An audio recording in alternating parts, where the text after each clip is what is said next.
जर गांधी इतके ग्रेट होते, मग गांधींचा खून माथे फिरून नथुराम गोडसेने का केला असावा? मला असं वाटतं की गांधी आजही जिवंत आहे.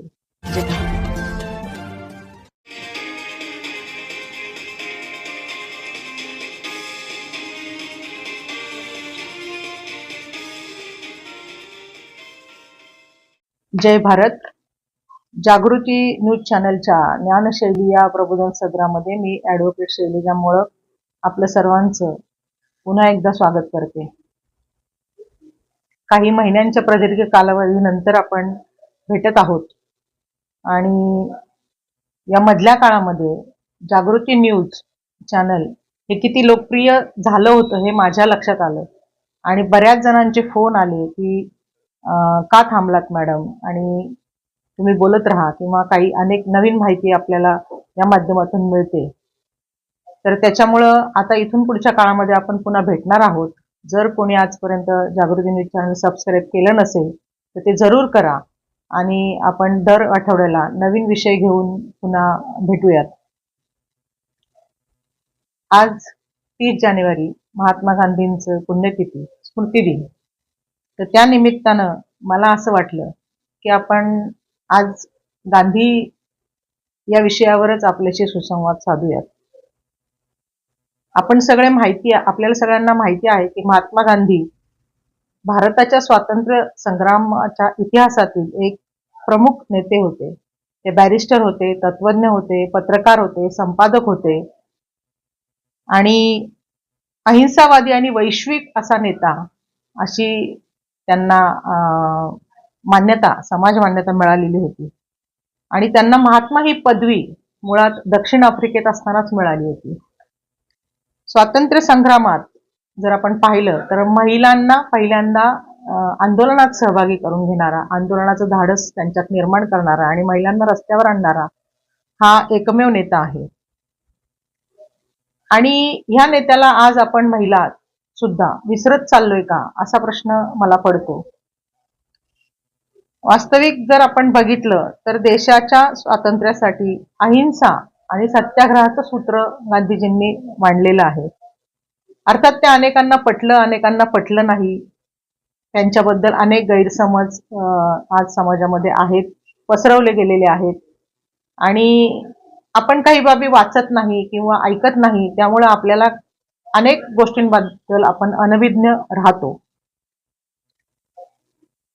आज त्यांनी जे सांगितलेले आहे की सत्य, अहिंसा आणि सत्याग्रह ह्या तीनही गोष्टींचा पुरस्कार वास्तविक जगाने अवलंबलेला आहे अनेक ठिकाणी. परंतु मला वाटतं गांधीजी समजून घ्यायला, म्हणजे असं अनेक जण म्हणतात की गांधीजी समजून घ्यायला गांधीजी वाचायला 50शी यावी लागते आणि त्याचप्रमाणे मीही आता नव्यानं गांधी वाचायला सुरुवात केली, कारण लहानपणापासून आपण गांधीजींच्या गोष्टी काही ऐकलेल्या आहेत. अगदी 3री-4थीच्या पुस्तकामध्ये आपण त्यांचा एक धडा छोटासा आपण वाचलेला आहे की जे आपल्याला थोडक्यात अगदी मिठाचा सत्याग्रह असेल, दांडी मार्च असेल, अशा काही गोष्टी आपल्याला कळालेल्या होत्या. परंतु आज गांधी वाचताना, गांधी ऐकताना त्यांचं ग्रेटपण लक्षात येते आणि त्यांचं ते ग्रेटपण किंवा त्यांनी जे मांडलेले विचार ज्या वेळेला आज या वयात विचार करताना लक्षात येतात, त्यावेळेला मग प्रश्न पडतो की जर गांधी इतके ग्रेट होते, मग गांधींचा खून माथे फिरून नथुराम गोडसेने का केला असावा? तर केला की करवून घेतला हेही आपण सगळे जाणतोच आहोत. त्यानिमित्त त्यांचं थोरपण समजून घेणं हे आजच्या परिस्थितीमध्ये आपल्या सगळ्यांनाच खूप गरजेचं आहे. वास्तविक गांधीजींचा जर आपण इतिहास पाहिला तर त्यांचं शिक्षण जे आहे ते लंडनमध्ये झालेलं आहे आणि वयाच्या 22व्या वर्षी जेव्हा त्यांचं वकिलीचं शिक्षण पूर्ण झालं तेव्हा घरच्यांनी त्यांना घरचा जो उद्योग व्यवसाय होता तर त्या व्यवसायासाठी त्यांना परत बोलवले. ते 2 वर्ष भारतामध्ये आले, परंतु भारतामध्ये ते काही रमले नाहीत उद्योग व्यवसायामध्ये आणि वकील झाले असल्या कारणानं दक्षिण आफ्रिकेमध्ये एका कोर्टच्या केससाठी त्यांना बोलावलं गेलं आणि ते तिथं जेव्हा परत गेले तर त्यावेळेला साधारण 21 वर्ष ते दक्षिण आफ्रिकेमध्ये राहिलेले आहेत आणि त्याच्यानंतर 45व्या वर्षी ते भारतात परत आले.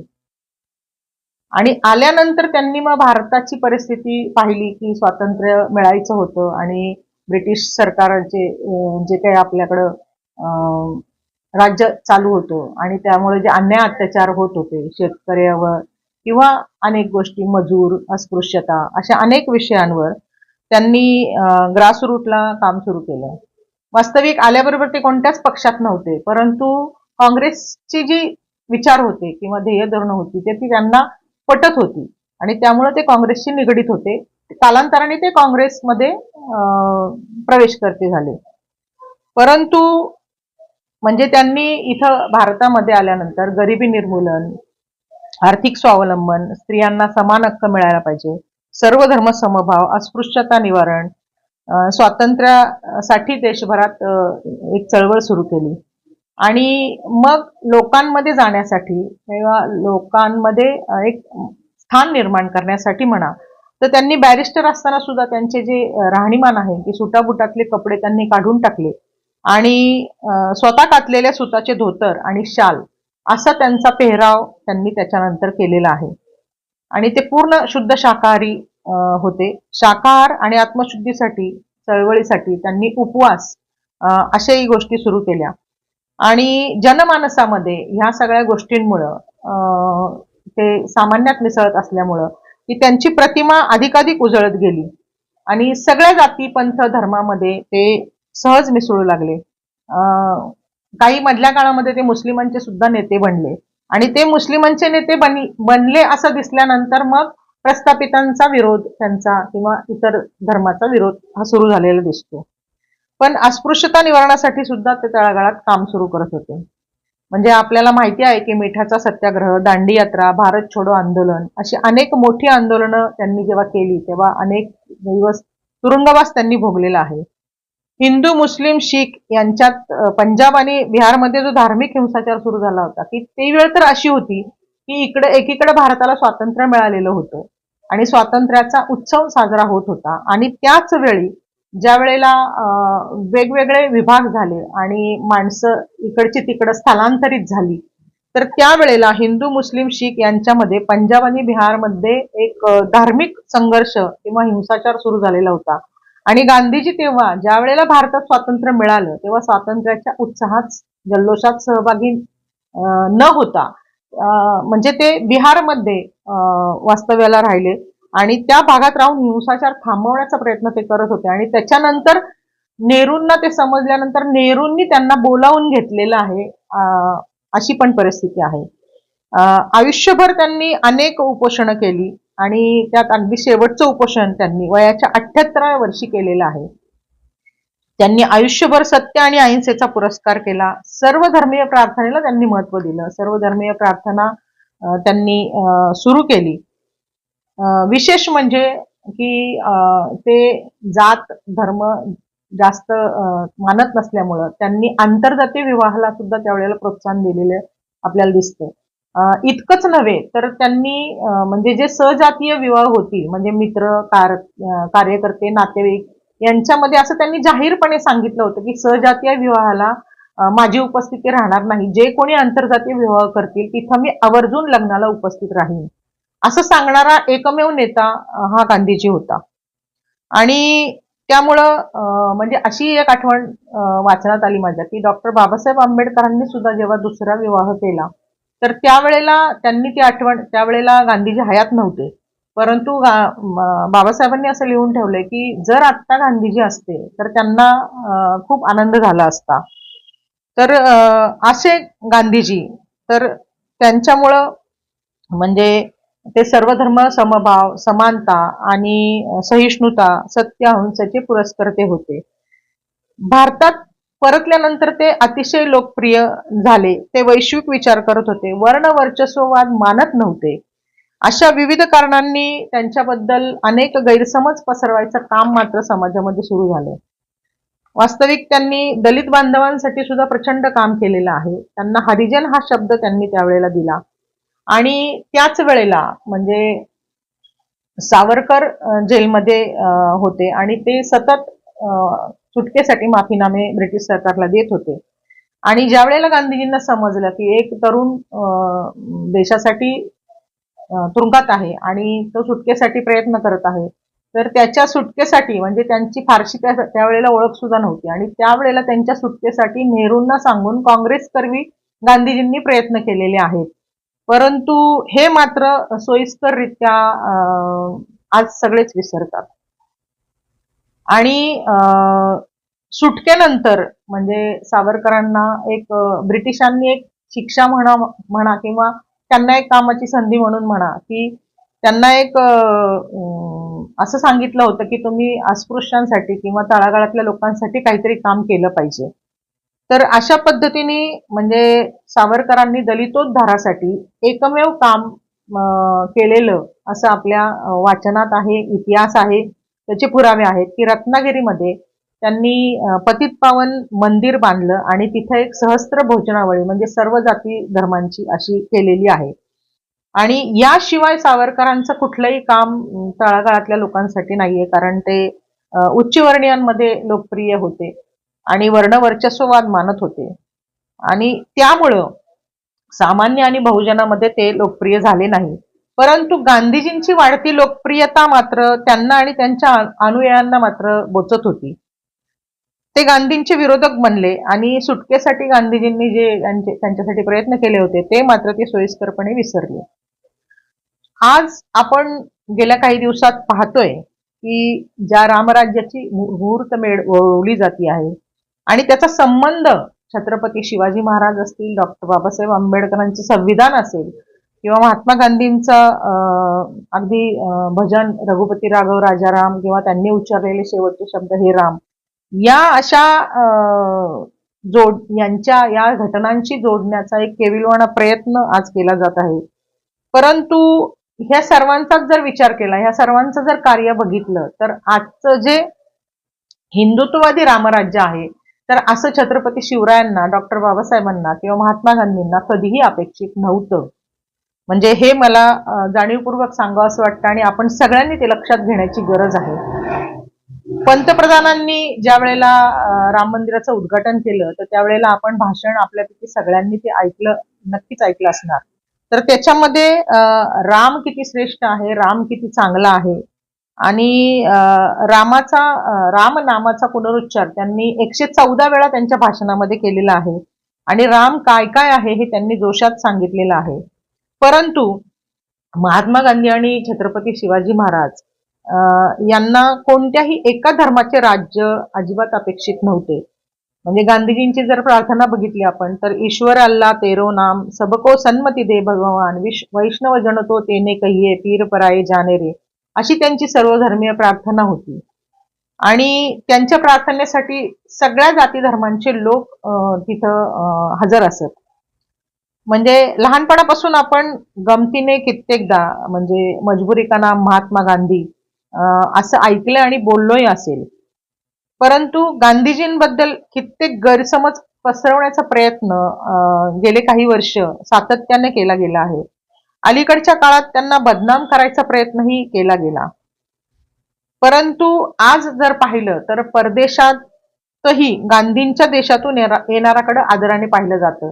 तर याबद्दल मी एक आठवण सांगू इच्छिते की 2 वर्षापूर्वी कर्जत जामखेडचा एक नितीन सोनवणे नावाचा एक 30शीतला तरुण गांधी विचारांनी प्रभावित होऊन गांधींचा सत्य आणि अहिंसेचा, शांततेचा विचार घेऊन त्यांनी 2 ते 3 वर्ष परदेशामध्ये सायकलवर यात्रा केलेली आहे आणि त्यावेळेला तो अतिशय सामान्य मुलगा, त्याच्याकडे खिशात पैसे सुद्धा नव्हते, परंतु गांधींच्या देशातून आलोय म्हणून माझं खूप आदरातिथ्य सगळीकडे झालं आणि मला कुठंच काही कमी पडलं नाही असं तो भारतामध्ये आल्यानंतर त्यांनी केलेल्या भाषणामध्ये किंवा वक्तव्यामध्ये तो सांगत होता.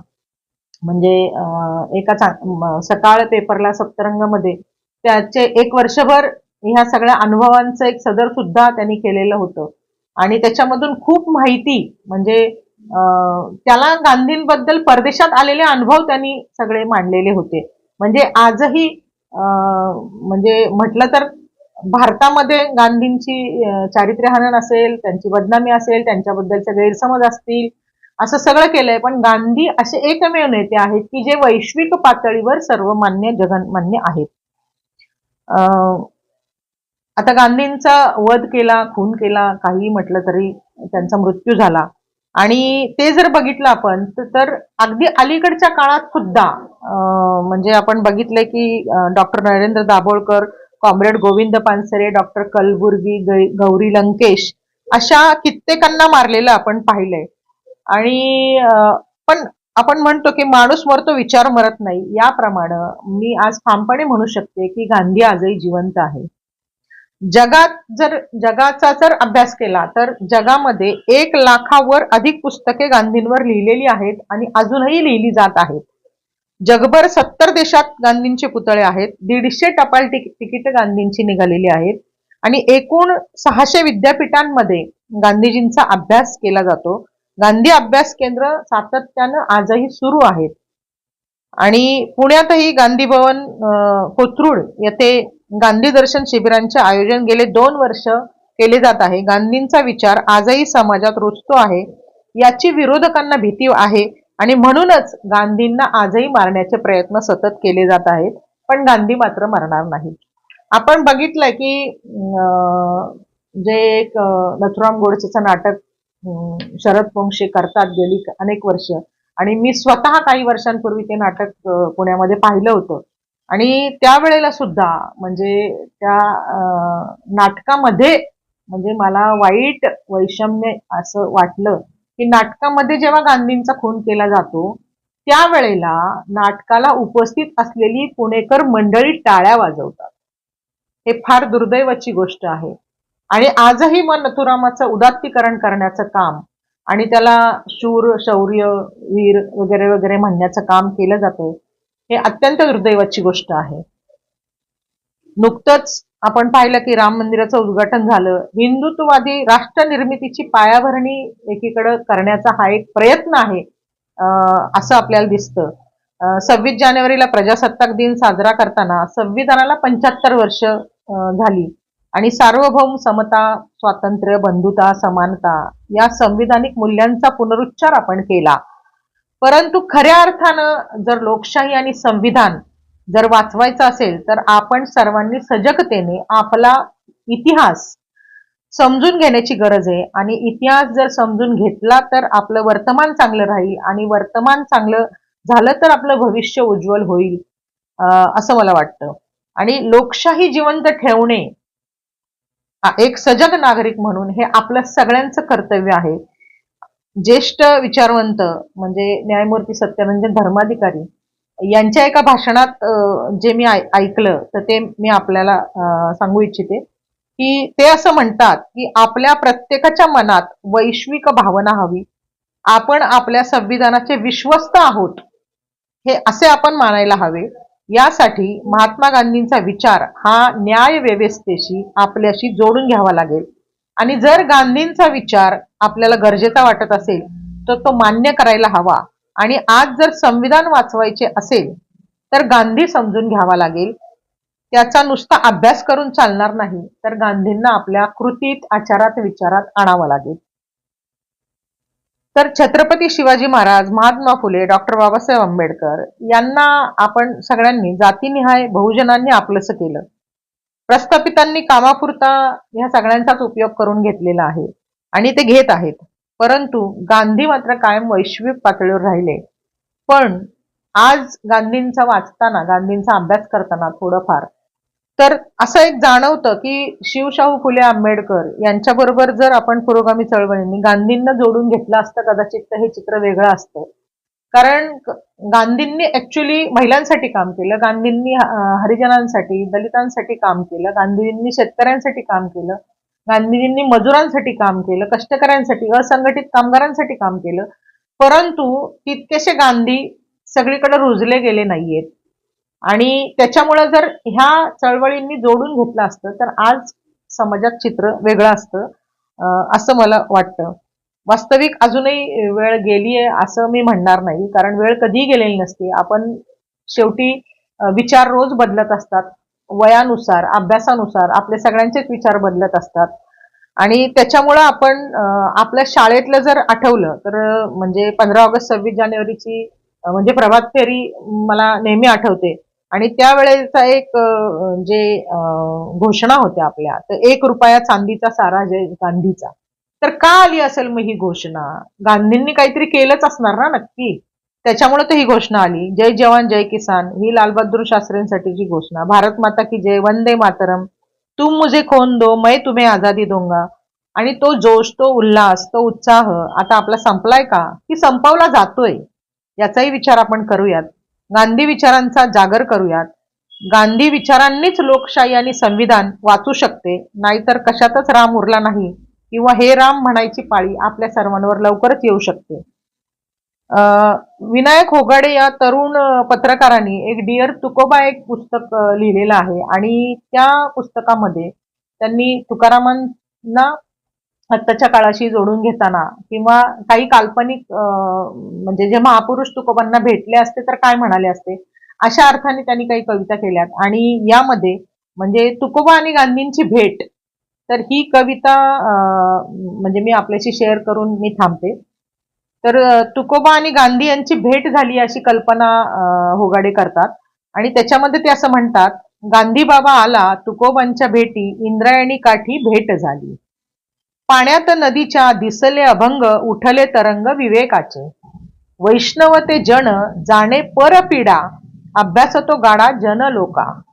तुझीच रे गाथा धरली उराशी, साथ ती सत्याशी बापू म्हणे. तुझ्या खांद्यावरी राहुनी उभा, शोधला तो गाभा भारताचा.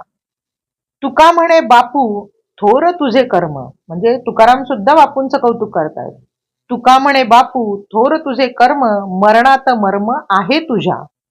सत्यनी अहिंसा तरी ते मरण, वैकुंठ गमन थोर तुझे. विणेत तुकाच्या बापूही रंगला, कीर्तनी दंगला विद्रोहाच्या. पाहिले तुकाने सुतही कातून, विणा सोपवून बापूकडे. आकाशा एवढा तुकाचा व्यासंग, बापू त्याच्या संग बैसलेला. कल्पना तुकाची सामान बांधले, शोधाया निघाले कबीराला. दोघे निघोनिया गेले एक दिशा, कौतुक आकाशा आवरेना. म्हणजे इतकी सुंदर कल्पना त्यांनी केलेली आहे की तुकोबा आणि गांधींची सुद्धा भेट झालेली असती तर काय घडलं असतं. तर म्हणून पुन्हा एकदा मला असं वाटतं की गांधी आजही जिवंत आहे. जय भारत.